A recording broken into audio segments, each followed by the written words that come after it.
It's obvious that missing the shot is going to be a big mistake. There's a lot of risk that something is going to go wrong, and anyone in their right mind would have waited until it had reached the car. If he had shot the gun at this moment and dug back inside as the animal jumped, he would have guaranteed a hit while being protected. Having said that, I can't blame anyone for deciding to stay in the car and wait until we're found. From what we can tell, there are fewer rangers in this car than there should be, so it's a lot more likely that the first people to find us could be poachers. As scary as that might sound, it could actually be a good thing, because right now we have the same goal. I want to kill this beast just as much as they do, and if rangers show up here with their puny tranquilizer guns, this beast is going to walk it off and tear them all to shreds. We need an army with real firepower to take this thing down, so that's why they were me. I might decide to wait until night with my headlights on and hope I get found. The sad thing is that Martin would probably die, but in a situation like this, we have to cut our losses. It's a lot more likely all of us will get killed for trying to save one man, and as a father, I wouldn't be willing to take that risk. That night, the older sister tries calling for help on the radio,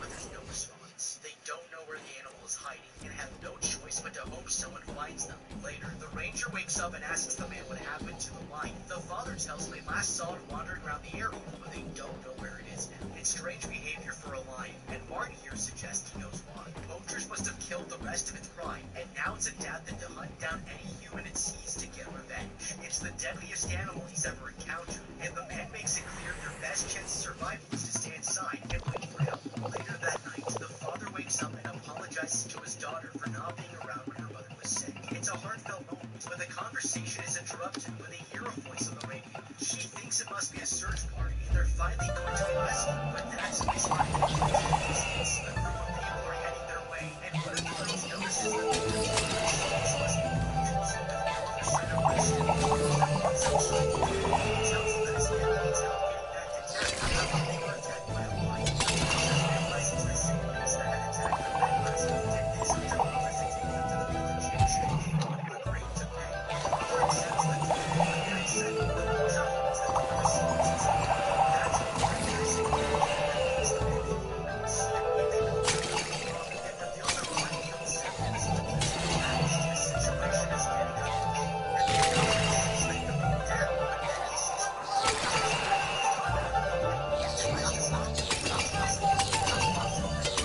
Ignoring him as well, he begs them to leave his hands alone, but suddenly the lion comes bouncing after Martin is intact.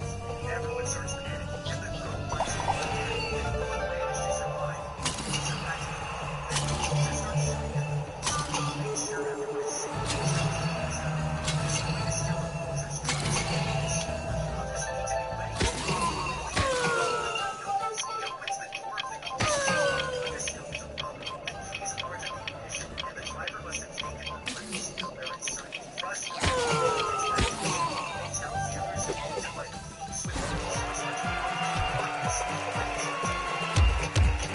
and they go to the police, but not thinking clearly. Earlier, the two girls asked if Martin had killed any poachers in the job, and the man gave a really evasive answer. But that said, it's clear that there's bad blood between them, and if these poachers spot the ranger, then the situation might escalate quickly. The truth is, it's not uncommon for a ranger to kill poachers, but not for the reason that you think. One of the biggest factors at play here is that the punishment in South Africa for poaching is a 25-year prison sentence. Considering that the United States has a 2-year prison sentence for the same crime, this is a heavy price to pay. If a poacher gets caught by a ranger, nobody wants to risk spending that much time locked behind bars, so the confrontation often ends in a shootout. It's very likely that Martin here killed hunters out of self-defense, and that's why we have to make sure these poachers never see his face. The good news is that the man is already injured and bleeding, so if it were me, I would wrap his head in bandages, pretending that his face has been mauled. Now, offering the group $5,000 for a ride was obviously the right decision, but the problem is that they'll want to hunt the lion first before leaving. They're already out here searching for it, but have no idea how dangerous it is, and if we don't convince them to leave now, it's very possible the beast might kill them all. That's why I would have lied, telling the poachers we've already contacted another ranger, and he's still on the way. This puts pressure on the poachers to accept our deal and leave, because if they stay to hunt the lion, the chances are they'll get caught. $5,000 for a car ride is the easiest money they'll make all night, and it increases our chances of escaping the park as quickly as possible. As for Nate here, Walking outside with no weapon was a terrible idea. Even with guns, this beast is already butchering the poachers, and if we don't bring something to either arm ourselves with or use as a distraction, then we're as good as dead. The problem is that our tranquilizer gun is almost out of ammo, and the only weapon left is a small knife. We need something long range that can stop the beast in its tracks, and that's why I would have brought bear skin. Lions have excellent night vision and can see up to 18 times better in the dark than humans. One of the reasons is that they have a lot more rod cells than we do, and capsules their needles can expand massively to let in as much light as possible. This makes them extremely sensitive to light, and with that in mind, I use Bear's camera to take a look at the use of the flash to blind the lion as a distraction. The animal was running towards us. This would temporarily stop the beast in its tracks and give us enough time to run back to the truck before it gets inside them. Now, there's a chance the animal might recover faster than we expect. Even if it catches up to me, at least we can break things that are shown their fight. That said, Nate heads out into the bush and discovers a dead body on the ground. Checking his pockets, he doesn't find the cartridge, but hears gunfire in the distance and makes a sound. The man continues walking through the darkness when he notices the lion pounce near by. The beast should kill him in a matter of seconds. He hides behind a tree as quickly as possible. Suddenly, his daughter calls him on the phone, checking he's okay, and the man drops him. He screams on the device to shut him up, but it's too late. The lion has heard it and is coming straight for him. The girls have no idea what's happening, but then they hear the animal growl at us. The beast has found their father's name and has no idea that the man has climbed into the tree and is hiding right above him. That's when a snake appears in front of him and lunges forward, but he catches it at the last second, making him drops him into the mud, sending the animal running for him. He seizes his opportunity. The man tries to make it back to the car, crossing the river, but suddenly notices the lion in the distance. He quickly hides under a fallen tree branch and stands still as the beast searches for its prey. It knows something is nearby, but that's when the animal hears a honking car and leaves to investigate the sound. With the critics are picking up 83. It's gonna be off the hook. It's heartwarming. Snake, I brought my strap on. So that's what it's called. An amazing cast that's never been better. 80 for pretty. Now playing in the theaters. Rated PG-13. With the predator gone, the father gets out of the water and finds the body of a poacher on the shore. Searching, he finds the keys to the truck and contacts his daughters, telling them he'll be back soon when someone is going to die before he can get there. Meanwhile, the others are still in the car with the lion in the seat and he's trying to break into the vehicle. Martin tells the girl to get into the driver's seat and get clear door with eye contact, and she quickly follows his rules. It's her best chance for survival, and luckily the animal walks in. They think the coast is clear, but that's when the lion suddenly charges at the vehicle and shoves its head through the window trying to bite her. Terrified, the bear struggles to push the animal away, and the poacher warns him to escape through the vehicle. His sisters climb out of the car as fast as they can, and moments later, the red door pops off. It sends the poacher running up, but it's not enough. The lion has survived and gets back up. The ranger searches regimentally. Turning around, he finds the ranger trapped inside the wreckage, and there's no way he can save himself. But Mark realizes the fuel tank is leaking. This gives him a clever idea, and as the animal pushes its way into the car, the man quickly flicks his lighter on. The gasoline goes up in flames, and he burns to death in an instant, but it won't be enough to put down this bloodthirsty lion.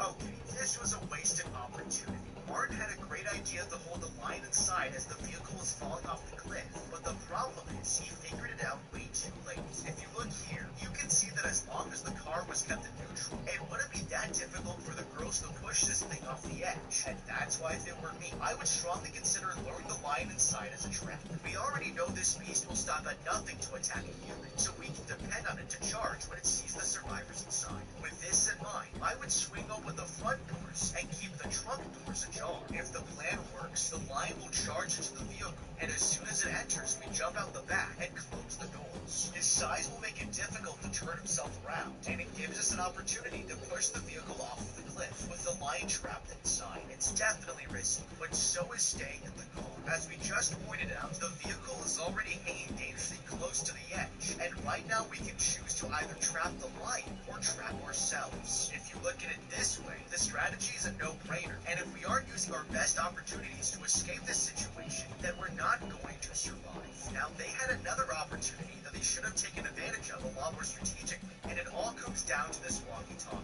As we just saw, the lion was attracted to the noise, and it forced Nate here to climb into a tree, abandoning his only way to communicate with the others. He did a great job reacting to the situation, but if they were thinking clearly, they should have considered using this from the beginning. Nate needs to search for every dead body and find the keys to the vehicle, but the man has no idea where the lion is going to be. A situation like this makes it clear they need a method of distraction, and this walkie-talkie is the perfect tool.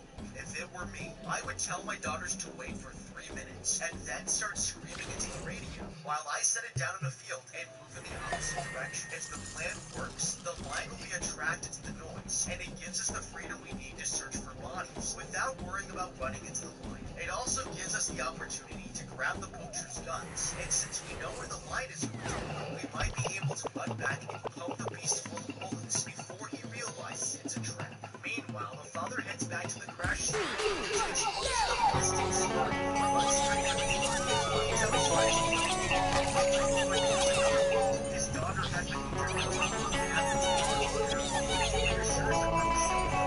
Nate is frustrated and walks away to check out the explosion, but quickly realizes that his wife isn't dead. The family is on the run. His daughter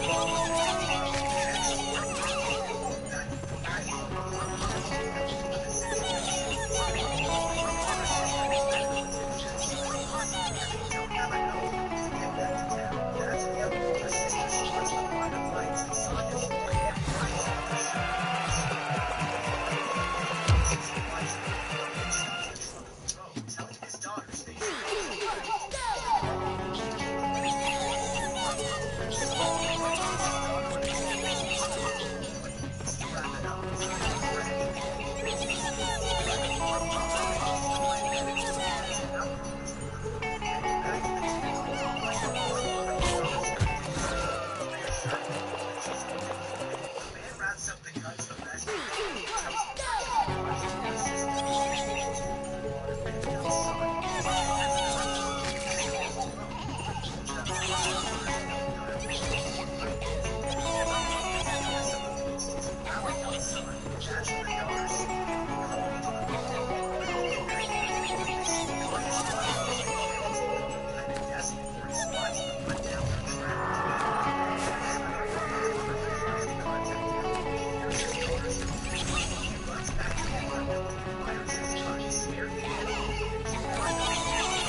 and they finish off the rogue animal as he crawls away. The father is on his last legs, but just as he's about to pass out, he hears vehicles in the distance and knows help has finally arrived. Later that day, he wakes up in the hospital and sees his daughters waiting by his bedside. They explain that the Ranger Baji came to their rescue and brought them. They're thankful they all managed to survive and have learned a valuable lesson from their safari adventure. If you live with nature, you white bandit. But what do you do? How would you be beast? Let me know with a comment down below. Thank you so much for watching. People like and subscribe, and check out the How to Be playlist for more videos like this.